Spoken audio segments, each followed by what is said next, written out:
자, 우리 옆에 분들하고 또 우리 가정에서 온라인으로 함께 기도에 참여하고 있는 우리 성도님들은 또 우리 가족들과 같이 한번 서로 인사하겠습니다. 우리 함께 힘내십시다. 우리 함께 힘내십시다. 우리 함께 힘내십시다. 한 회사가 중동에 지사를 설립하기 위해서 3명의 사원에게 인사 발령을 냈습니다. 근데 그 중에 한 사람은 어린 자녀가 있고 또 이 더위를 잘 못 견뎌요. 그래서 일신상의 이유로 못 가겠습니다. 거부를 했어요. 그래서 그 사람은 본사에 그대로 남고 나머지 2사람이 이제 그곳에 책임을 맡아서 가는 지사장과 함께 이제 중동으로 떠나게 됩니다. 그곳에는 살인적인 더위가 기다리고 있겠죠. 또 열악한 환경에 또 과다한 업무가 그들을 기다리고 있었습니다. 지사장과 함께 갔던 2명의 사원이 있는데 한 사람은 계속해서 환경을 탓하고 회사를 탓하고 그냥 입에다가 불평을 달고 살고, 또 한 사람은 열심히 또 지사장을 도와서 때로는 지사장이 힘들지 않아 하고 물어보면 견딜만 합니다, 괜찮습니다. 그리고는 정말 최선을 다해서 지사장을 도와서 협력을 했어요. 그렇게 해가지고 이제 모든 일정을 잘 마치고 그곳에 지사가 세워지게 됐습니다. 자신들의 소임을 다 끝내고 난 후에 다시 본국으로 귀환을 하고 그것은 이제 새로운 팀에게 맡기게 됩니다.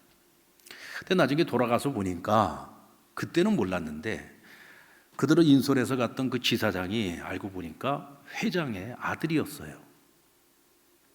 그 이제 회장의 아들이 지사장이 이제 돌아갔을 때에 이 지사장에게 이제 새로운 업무가 주어지고 팀을 이끌게 되는데, 그 팀의 팀원으로 누구를 데리고 갔겠습니까?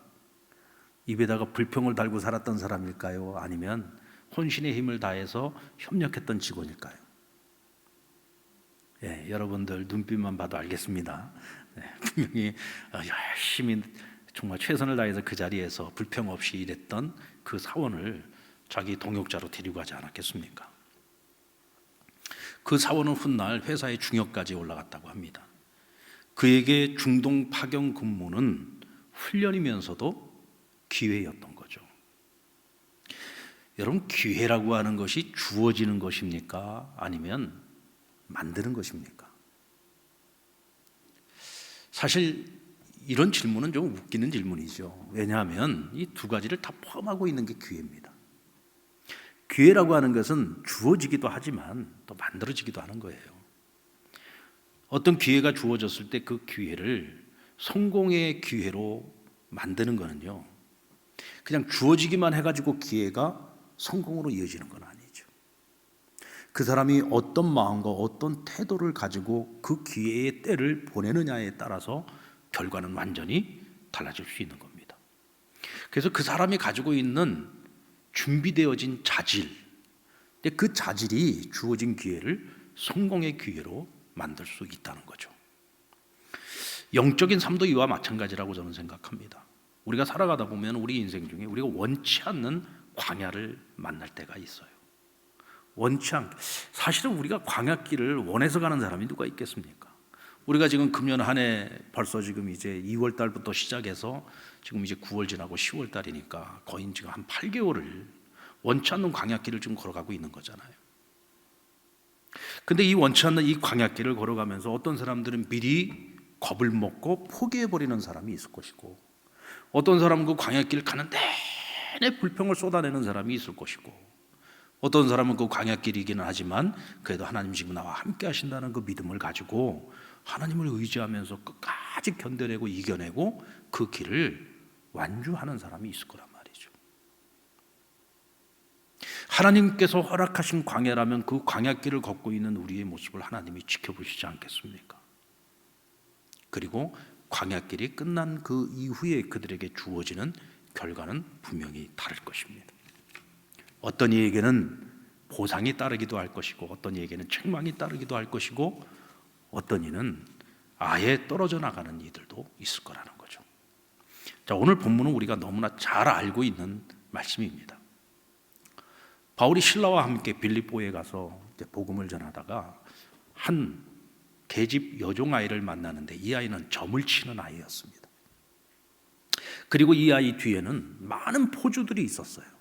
근데 이 아이가 어떻게 점을 치느냐면 귀신이 들어간 거예요.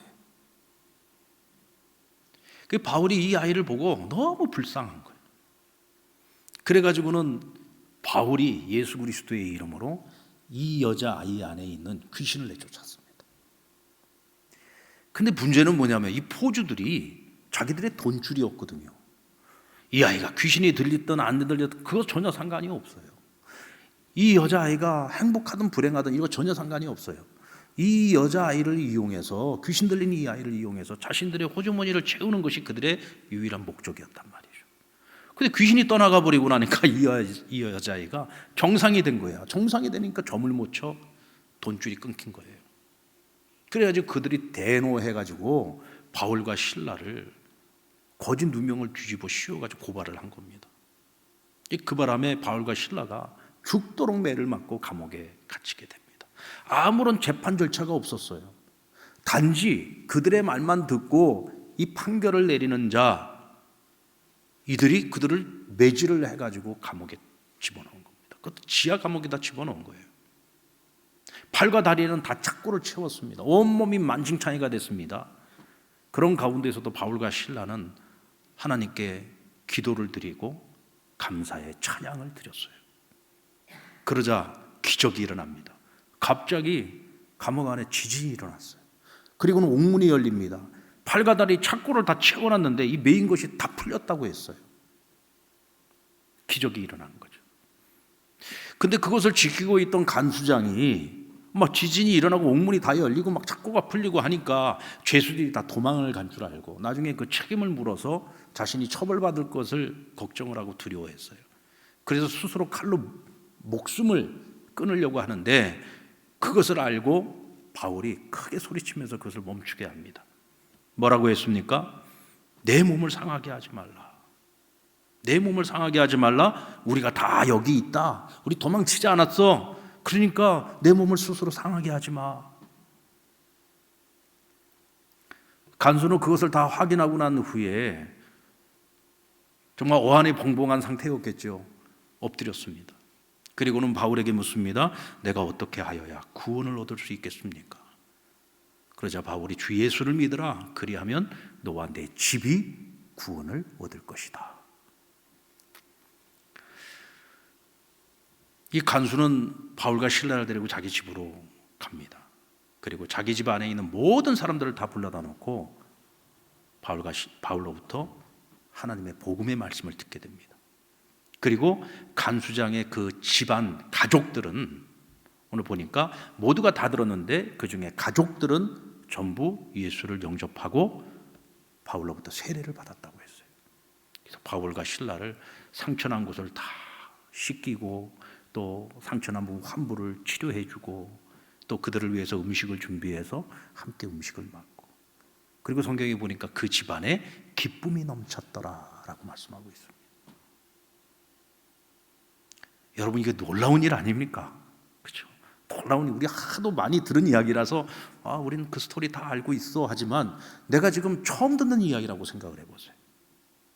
그리고 그 역사의 현장 속에 내가 지금 있다고 한번 생각을 해보십시오. 이게 거의 지금 하루 사이에 일어난 일이란 말이죠. 하루 사이에 정말 너무나도 다이나믹한 사건 아닙니까? 그렇죠. 자, 오늘 우리는 이 사건 속에서 우리 그리스도인들이 만들어가야 하는 기회에 대해서 같이 한번 생각을 해보려고 합니다. 바울과 실라가 간수장에게 복음을 전할 수 있는 기회를 얻었던 것은 그들이 목표의식을 분명하게 가지고 있었기 때문에 그렇다는 거죠. 분명한 목표의식이 있었다라는 거예요.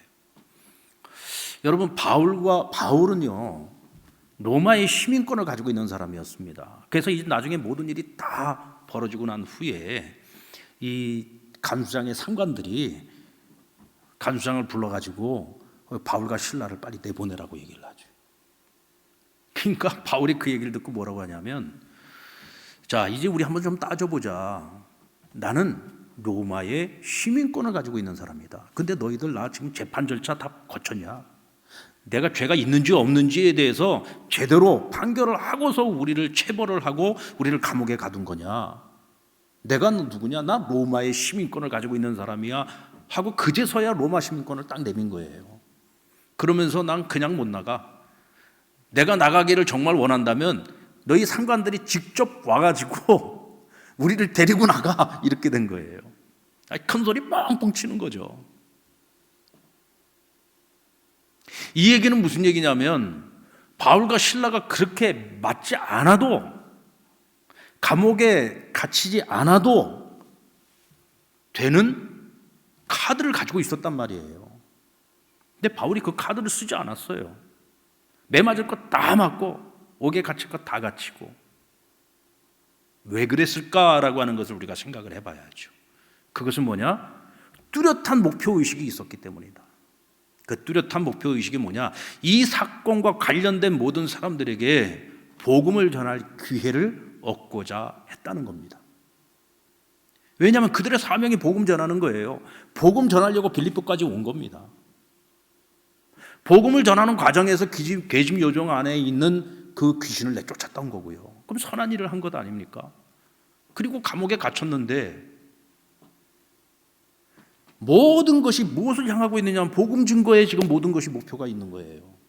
목표를 향해서 왔어요. 그러니까 매를 맞지 않을 수도 있었고 감옥에 갇히지 않을 수도 있었지만 그런 로마의 시민권을 계속 품에다가 가지고만 있었던 거죠. 써먹지 않은 거예요. 분명한 목표의식. 그것이 결국은 간수장에게 복음을 전할 수 있는 기회를 얻게 만들었죠. 또 뿐만 아니라 그를 처벌했던 상관들에게도 그들을 오라고, 그냥 나가지 않았잖아요. 그들을 오라고 해라. 그래서 그들이 우리를 데리고 나가게 해라. 이 무슨 얘기예요? 그들에게도 복음을 전할 수 있는 기회를 얻고자 했던 거죠. 여러분, 그것이 바울입니다. 옥문이 열렸습니다. 착고가 풀렸습니다. 누가 하신 일이죠? 바울이 한 겁니까? 아니잖아요. 지진이 일어나더니 옥문이 열렸어요. 이거 하나님이 하신 거예요. 착고가 풀렸어요. 이것도 하나님이 하신 거예요.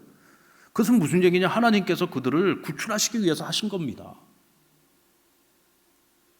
근데 이건 하나님의 뜻을 거역한 거야, 지금. 하나님은 빨리 도망치라고 옥문도 열어주시고 착고도 풀어주셨는데 안 나갔어요. 그 이유가 뭘까요? 목표의식이 분명하기 때문에 그래요. 복음 전할 기회를 얻었어요. 그런데 내가 이 기회를 버리고 내 한 몸 살겠다고 도망을 가? 이건 있을 수 없는 일이에요. 왜? 이들은 목표 중심적인 삶을 살고 있었기 때문에 그래요. 그래서 그 한 영혼을 구원하기 위해서 그 간수장에게 복음 전할 기회가 왔기 때문에 그 자리를 안 떠난 거예요.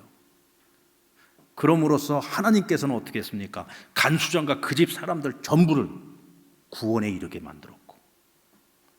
그러면 바울과 실라는 감옥에서 맞아 죽었습니까? 아니죠.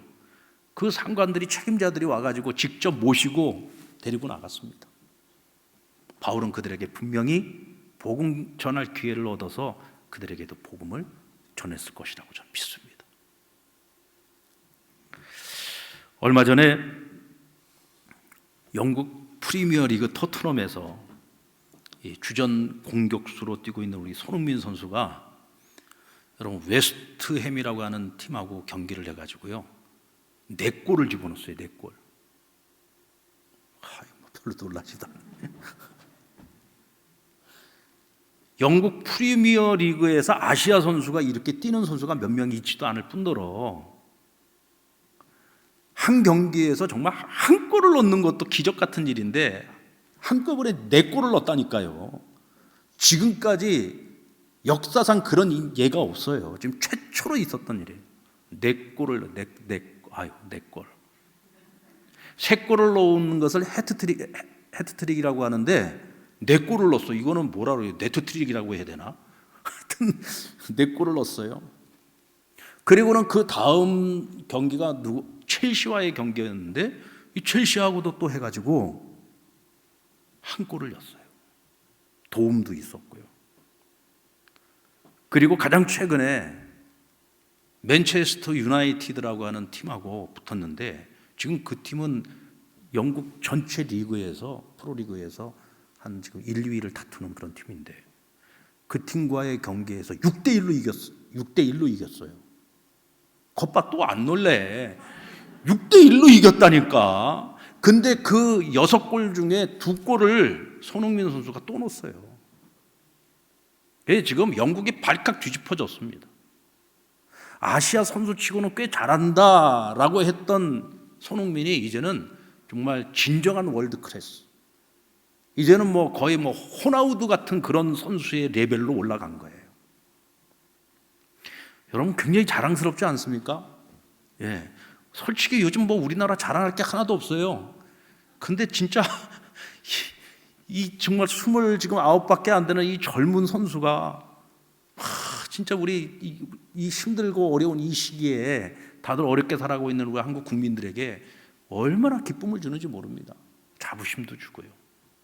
심지어 일본에서는 어떤 얘기도 나오냐면 대마도 줄 테니까 손흥민이 우리 일본 국적으로 바꿔라 이런 얘기도 나와요.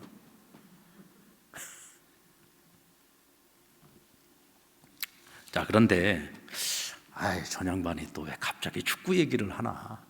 여기 다 이유가 있습니다.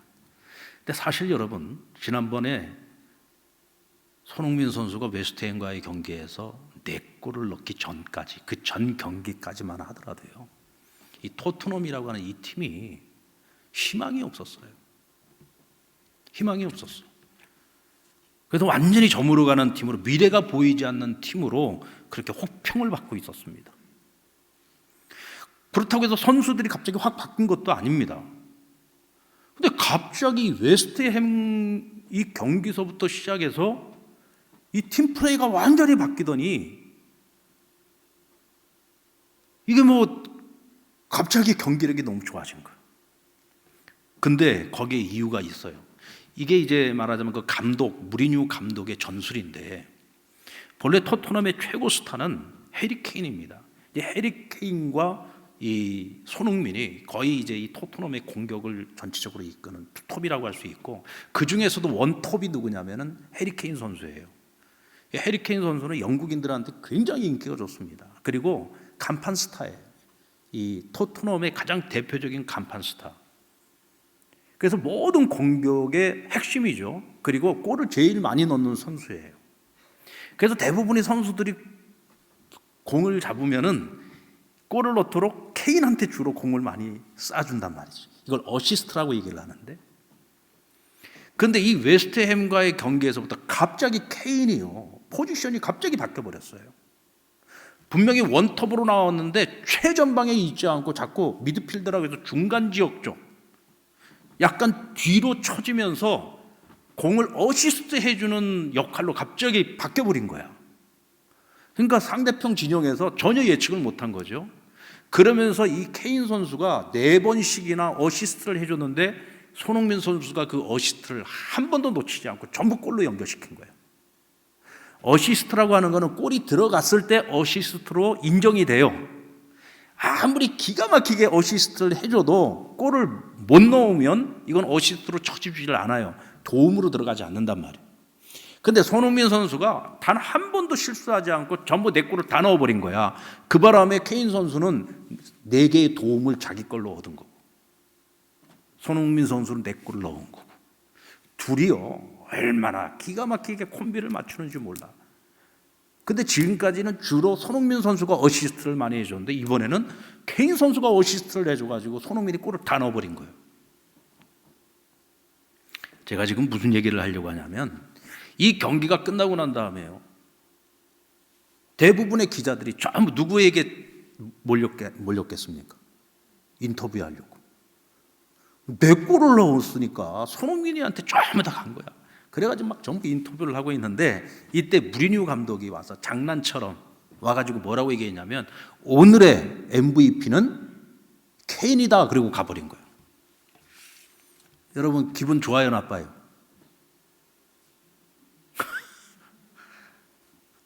재미도 없는 축구 얘기를 하니까 뭐 별로 아마 남자들은 그래도 조금 좀 공감이 갈 텐데 뭐 여성분들은 뭐 골을 넣든지 말든지 뭐 손흥민인지 무원민인지 내가 어떻게 알아 뭐 다들 이런 눈빛인데 잘 들어봐요. 이 재밌어요.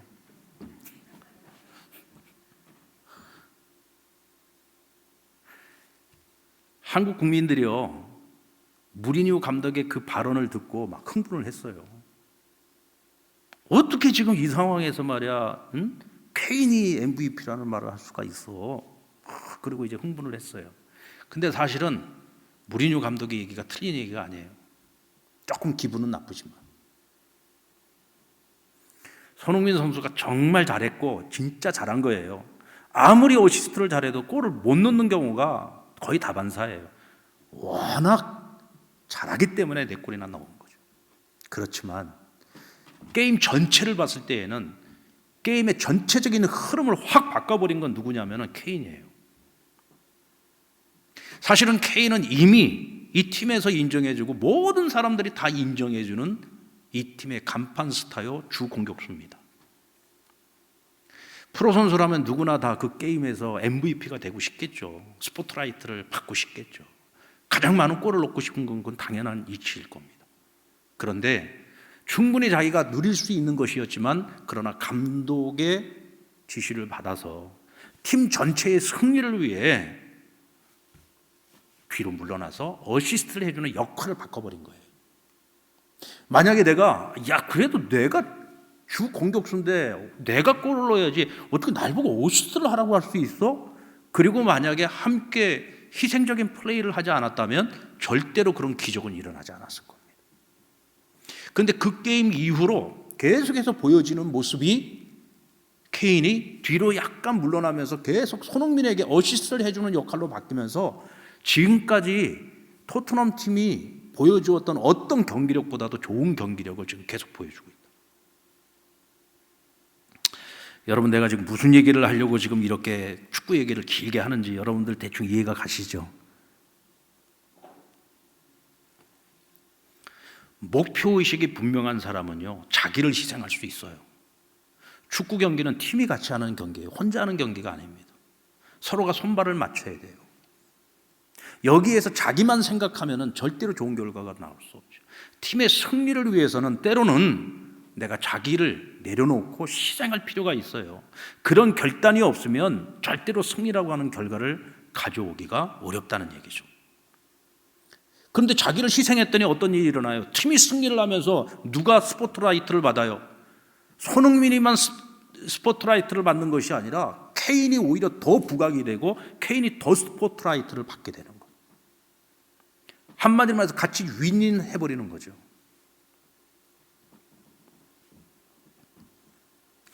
저는 우리 그리스도인들이 하나님 나라와 하나님의 영광이라고 하는 영적 목표를 세우고서 우리가 살아가면은 우리는 그 목표를 이루기 위해서 뭐 가정에 있었든지 직장에 있었든지 아니면 우리가 어느 자리에 있든지 우리가 살아가는 그 삶의 자리 어디에서도 자기를 내려놓을 수 있는 거예요. 무엇을 위해서? 목표. 어떤 목표? 하나님 나라, 하나님 영광. 항상 우리 그거 생각하고 살아야 돼요. 그것을 생각하면서 살아간다면 어느 자리에 있든지 그 자리에서 나를 희생할 수 있는 거예요. 왜? 하나님 나라를 위해서니까. 하나님의 영광을 위해서라면 자기를 희생하고 자기를 내려놓을 수 있고 자기를 헌신할 수 있는 거예요. 근데 그것이요, 여러분 절대로 망하는 길이 아니고 잃어버리는 길이 아닙니다. 건강한 목표, 하나님의 영광을 위해서 자기를 희생을 하면은 결국은 어떤 결과가 주어지느냐면 하나님 나라가 영광을 얻을 뿐만 아니라 그것을 위해서 자기를 희생하고 헌신했던 사람들을 하나님 높여주신다는 거예요. 아멘입니까? 결국은 모두를 살리고 결국 나도 사는 길, 그것이 하나님 나라 그의 영광을 위해서 선한 목표를 가지고 살아가는 것이다 라는 거죠. 오늘 저와 여러분에게도 그런 희생이 많이 있었으면 좋겠어요. 그런 헌신이 많이 있었으면 좋겠습니다. 그리고 사랑이 기회라는 것을 알 수가 있어요. 사랑이 기회다. 오늘 이 사건 속에서 우리가 눈여겨봐야 할 것은 바울과 실라가 보여주고 있는 한 영혼에 대한 사랑을 주목해야 됩니다. 세상의 법칙은 소수보다 다수에게 늘 비중을 두죠. 그래서 다수를 위한 소수의 희생, 한 사람의 희생 정도는 아주 가볍게 여깁니다. 이번에 우리가 아주 대표적인 케이스를 우리 국가 대한민국이라는 이 나라에서 보지 않았습니까? 대한민국 국민이 바다에서 국가에서는 그것이 월북을 했다라고 이야기를 하는데 어떻게 그렇게 쉽게 단정을 지을 수 있는지 정말 이해가 되질 않아요. 그 어떤 정부에서도 자국 국민이, 그것도 북한군들에게 거의 총살을 당하고 화형을 당했는데 그것이 며칠 지나지도 않아가지고 아예 처음서부터 그랬잖아요. 월북이다, 월북이다, 월북. 월북이라는 프레임을 탁 씌워버린 거예요.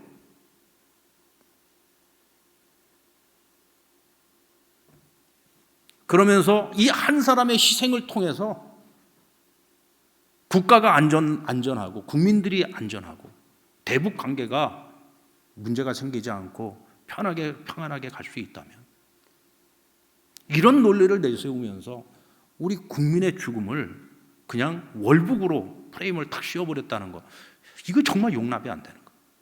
지금 현 정부가 계속 초기서부터 지금까지 계속 내세우고 있는 것이 뭡니까? 국민의 인권이잖아요. 인권.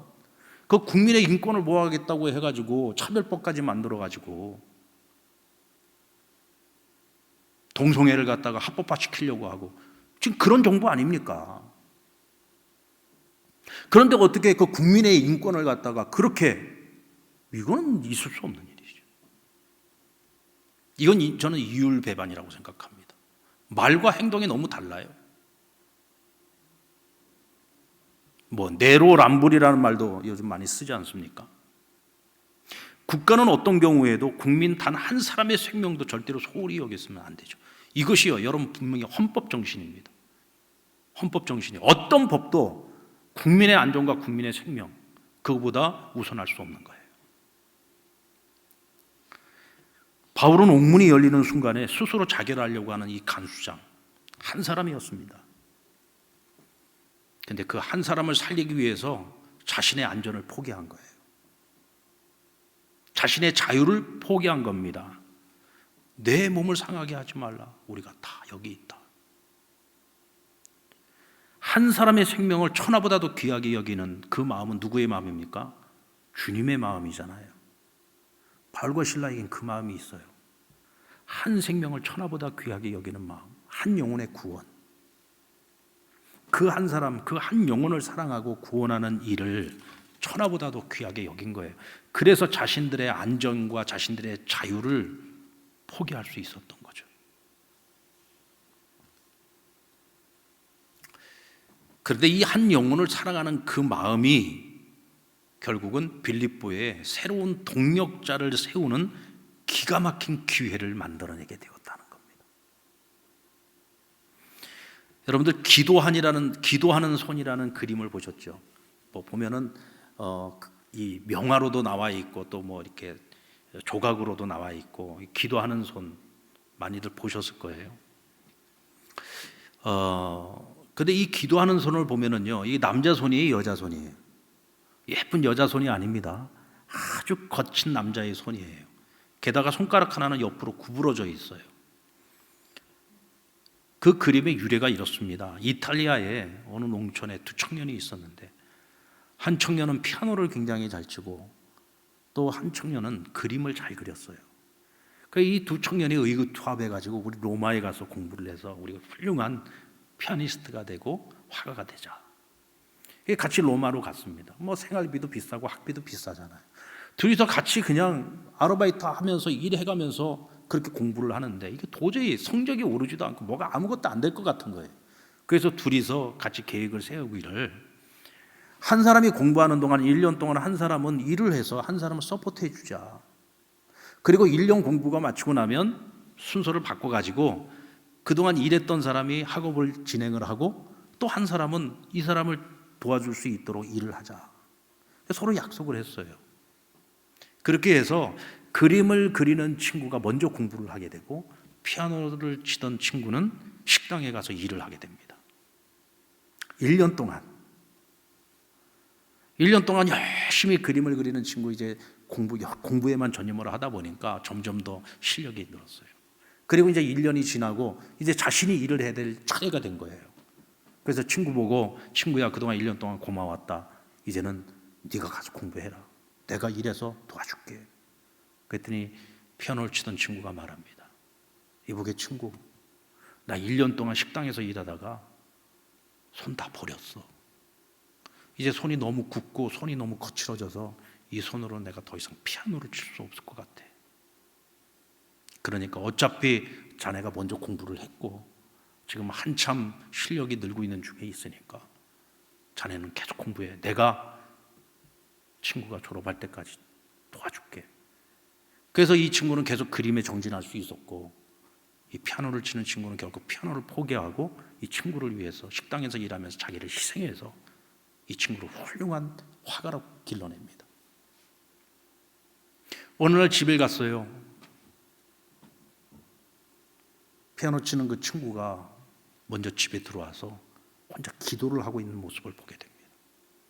문틈으로 보여지는 그 친구는 그 거칠고 험한 손으로 손을 포개서 하나님께 기도하는 거예요. 하나님, 제 친구가 정말 훌륭한 화가가 되게 해주시고 무엇보다도 자신의 재능을 가지고 하나님께 영광을 돌릴 수 있는 그런 멋진 화가가 되게 해달라고. 그리고 그 친구를 위해서 간절히 기도하는 그 모습을 보면서 이 그림을 그리는 화가가 이 친구가 그 친구의 그 기도하는 손을 그리기 시작한 거예요. 그 친구가 손을 다 버려가면서까지 자기 인생 전체를 포기해가면서까지 자기를 위해서 그 희생 때문에 오늘의 내가 있을 수 있었다라고 하는 것, 그 친구에 대한 진정한 감사의 마음을 담아서 그 기도하는 손이라는 그림을 그렸다는 겁니다. 여러분, 이것이 사랑이고 이것이 희생이고 이것이 헌신이죠. 그래서 사랑은 어떤 경우에도 기적을 만들어낸다는 겁니다. 그런데 그 기적은 그냥 만들어지는 것이 아니라 사랑하는 그 사람의 희생과 헌신을 통해서 만들어질 수 있다는 거죠. 저는 그런 면에서 보면은 참 그런 것 같아요. 부부로서 같이 살아갈 때, 이제 부부가 같이 똑같이 직업을 가지고서 일하는 맞벌이 부부들도 있고, 또 아내는 집에서 가정을 돌보고 아이들을 돌보고 남편이 밖에 나가서 이제 사회생활을 하고 직장생활을 하는 경우도 있죠. 근데 저는 어떤 경우에도요, 사실 부부가 함께 평생을 살아가면서 어떤 일들을 이루고 간다라고 하는 것이 남편이 밖에 나가서 남편이 열심히 일을 하고 돈을 버니까 남편이 모든 걸 다 한 것 같지만 사실은 그 남편이 평생을 그렇게 직장인으로서 마지막 명예로운 은퇴를 하기까지 아내가 그 모든 것들을 말없이 묵묵하게 그 자리를 지키면서 정말 최선을 다해서 섬기고 자기의 그 자리에서 할 일을 다 했기 때문에 남편이 그만한 자리에 있을 수 있었던 거예요. 그 절대로 내가 이만큼 했지, 당신이 한 일이 뭐가 있어, 당신은 집에서 애들이나 봤지, 만약에 이런 생각을 한다면 그거는 굉장히 건강하지 못한 거죠. 사람이 무엇이 되기 위해서 진정한 행복을 가져오는 데는요, 분명히 누군가의 희생이 있고 누군가의 헌신이 있는 거예요. 남편의 헌신이 있는 거고 아내의 헌신이 있는 거고, 우리는 그 희생을 먹으면서 오늘의 내가 있다, 저는 그렇게 생각합니다. 여러분, 제 말에 동감하십니까? 네. 이거 공감 안 하면 사람이 아닌 것이지. 우리는 항상 그 생각을 해야 됩니다. 오늘의 내가 있는 거는요, 내가 잘나서가 아니에요. 누군가의 희생과 사랑을 먹으면서, 헌신을 먹으면서, 부모님의 기도가 있어서 오늘의 내가 있고, 아내의 기도가 있어서, 남편의 기도가 있어서, 누군가의 사랑과 섬김과 희생을 먹으면서 오늘의 내가 있다는. 그래서 오늘 우리도 뭐예요?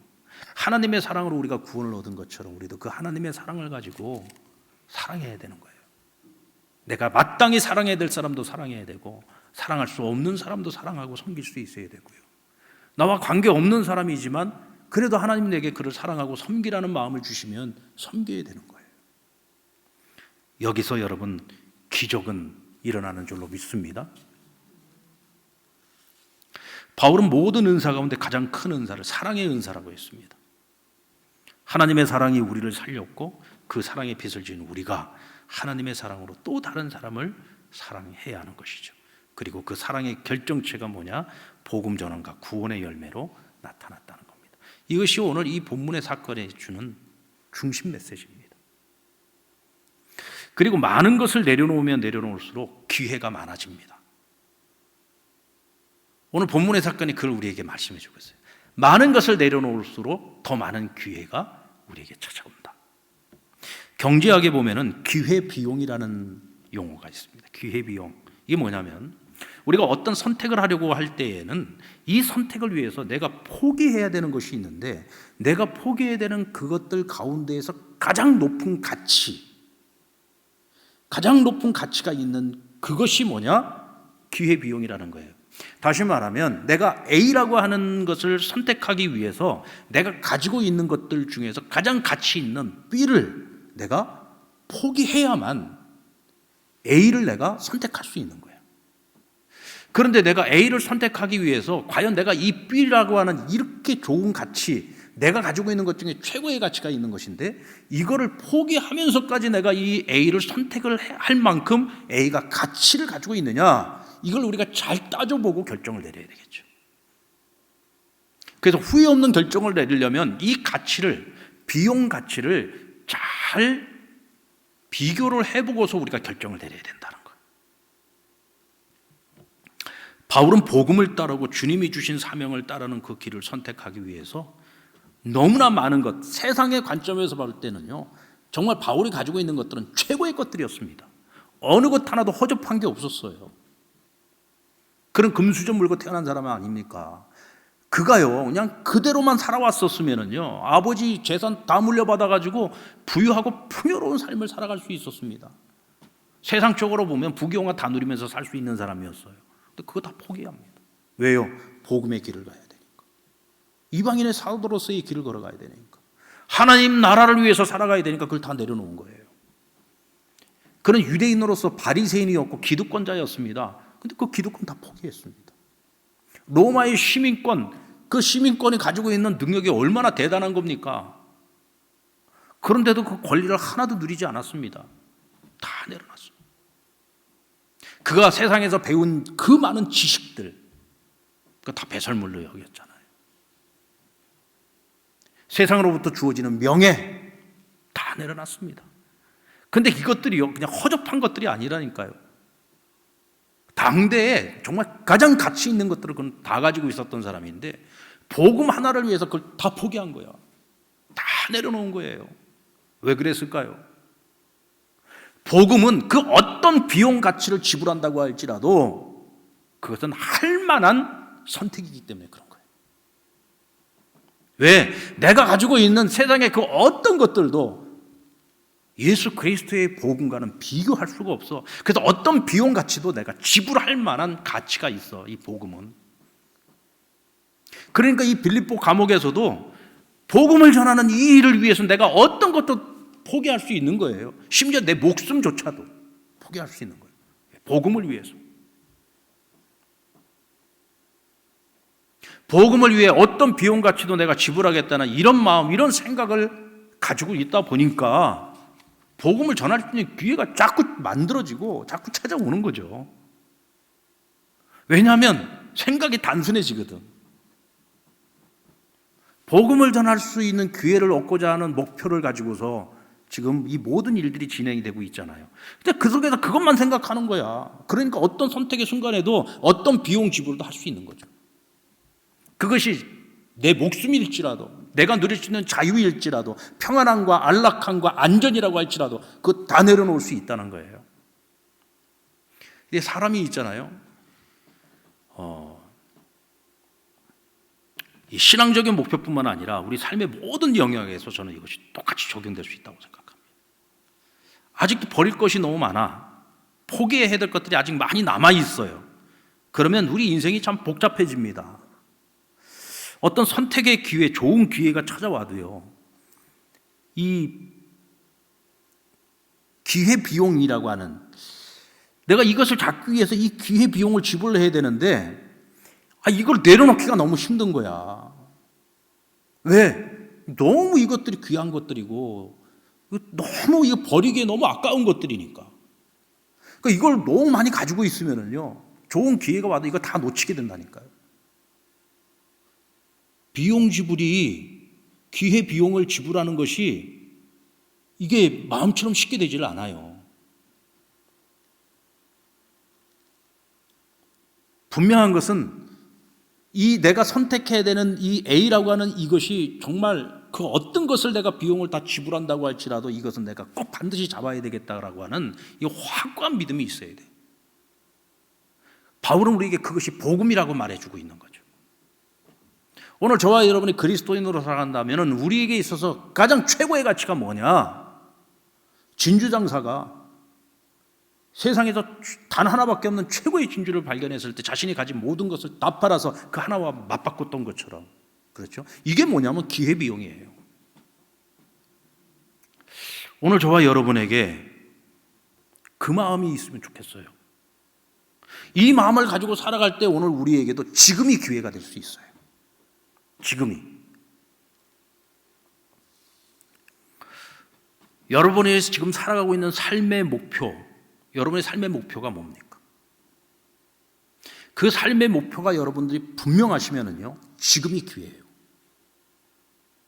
근데 내가 지금 삶의 목표가 분명하지 않아. 그러면 여러분들에게는 기회가 와도 그 기회를 찾기가 힘들어. 근데 그 목표가 분명하다면 여러분에게 찾아오는 기회는 우리가 언제든지 잡을 수 있어요. 오늘 우리는 한 영혼, 한 사람에 대한 사랑의 마음이 있는가? 주님이 우리를 사랑하셔서 우리를 위해서 희생하셨던 그런 사랑, 오늘 우리가 그 사랑의 마음을 가지고 있는가? 그 마음이 있다면 지금이 기회예요.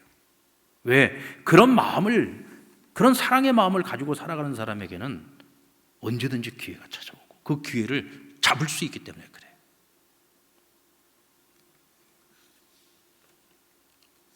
지금 여러분은 무엇을 위해서 기회의 비용을 지불하고 있습니까? 그것이 복음을 위한 기회 비용이라면 여러분들은 절대로 후회하지 않을 겁니다.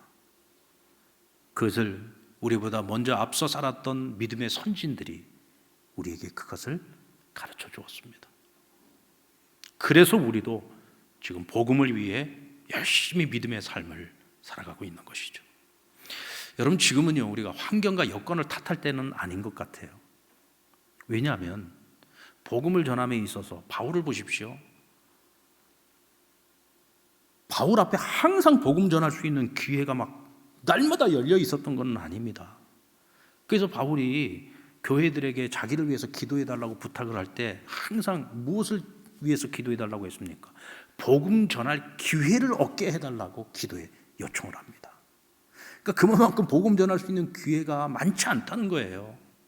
그래서 그 문이 열릴 수 있도록 중보기도 해달라는 기도가 항상 첫 번째 기도 제목 부탁이었어요. 복음 전할 기회라고 하는 것은요, 어떤 사람에게든지 쉽게 찾아오는 게 아닙니다. 어쩌면 우리가 만들어가야 되는 것일 거예요. 그런데 그것을 우리가 만들어가고 또 그 기회를 만나기 위해서는 여러분들 복음을 위해서 살아가고 하나님 나라와 주의 영광을 위해서 살아가는 인생의 분명한 목표가 있어야 됩니다. 주님의 마음을 가지고, 사랑의 마음을 가지고 어떤 것도 희생할 수 있는, 헌신할 수 있는 그 마음이 준비되어져 있어요. 그러면 언제든지 우리에게 그 기회가 찾아올 겁니다. 그리고 그 기회가 찾아왔을 때 절대로 그걸 놓치지 말아야 됩니다. 아멘입니까? 그것을 놓치지 않으려면 어떻게 해야 돼요? 기회 비용을 지불하셔야 돼요. 이걸 지불하지 못하면 거기에 발목 잡혀가지고 결국 우리는 평생 주님 앞에 가는 그날까지 맨날 환경만 탓하고 여건만 탓하다가 한 영혼도 구원 못하고 그렇게 부끄럽게 구원받아 하나님 만나게 될 겁니다. 지금 뭐 코로나다 뭐다 해가지고 우리가 복음 증거 못한다, 전도할 수 없다, 아유 요즘 세상 사람들이 뭐 교회 보고 그냥 혐오스럽다 별소리를 다 하는데 어떻게 그 사람들한테 복음 전합니까? 언제는 안 그랬나요?